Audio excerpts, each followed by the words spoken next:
But better a totally anti-agreement unionist in Europe than, say, an SDLP person? Well, first of all, I hark back to the days when we had Jim Nicholson, John Hume and Ian Paisley in Europe that teamed up extremely well and they worked well together.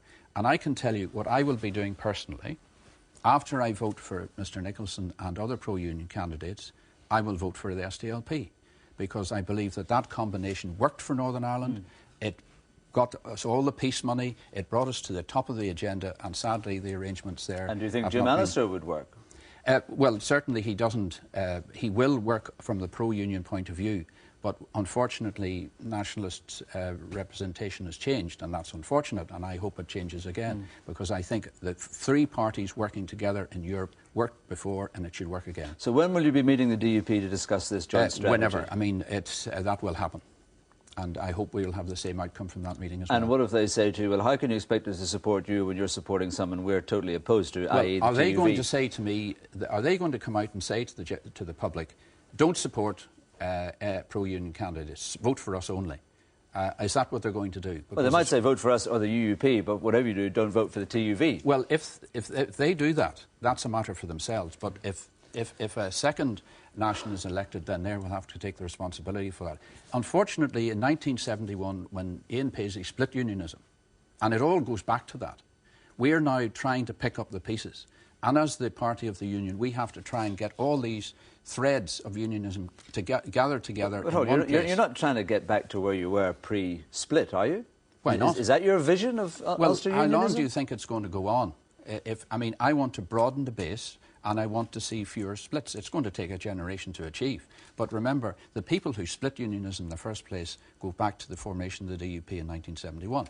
Now, we're trying to deal with the circumstances that left, and the DUP split last year, and that's where the TUV has come from. Now, they clearly have some electoral support, and I want to see that electoral support channelled in to support for pro-union candidates.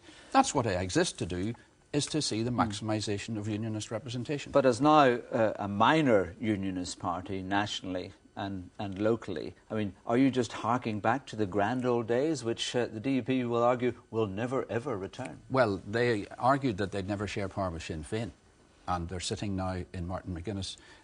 I remember when, in this studio, Lord Ken McGuinness came on and challenged Martin McGuinness face-to-face in the days when the DUP were sitting in another studio, and now they're sitting with them on a Sunday holding interviews and sitting in cabinet with them. So, I mean... But your party's been doing that for years as well. Exactly, so and we trailblazed. What's the difference? The point I'm making is that we took initiatives, we were prepared to talk to people. We were blackguarded by them for talking to Sinn Féin in the negotiations. But Sir Reg, you've fought these battles, you've lost these battles. The DUP is now the major unionist party. There's every sign that it will remain in that position for a long time to come. Why do you keep harking back to, but we were the ones who blazed the trail? Look, all we're simply saying is that you're judged in two parts, what your record is and what your policies are for the future. The facts are there that we played a major part in bringing about the peace and in bringing about the institutions. Peter Robinson would not be First Minister today without us. Now, the electorate took a choice that they thought, in many cases, people were voting against the agreement when they voted for the DUP last year. But that's their choice. We want to put forward a positive image of the union, and we want to maximise support for it.